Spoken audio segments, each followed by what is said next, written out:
How to reinstall OS using SolusVM OS Reinstaller. You can reinstall the operating system using the SolusVM automatic reinstallation tool. Note that it will delete all the data on your VPS. Log into your SolusVM control panel. If there is more than one server, click to select the appropriate one. Click the Reinstall option.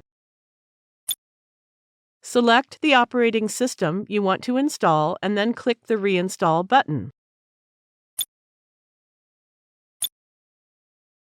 Click the Yes button to start the installation process. It takes some time to install the selected operating system. Copy and save the root or admin password. You will require it to access your VPS user account.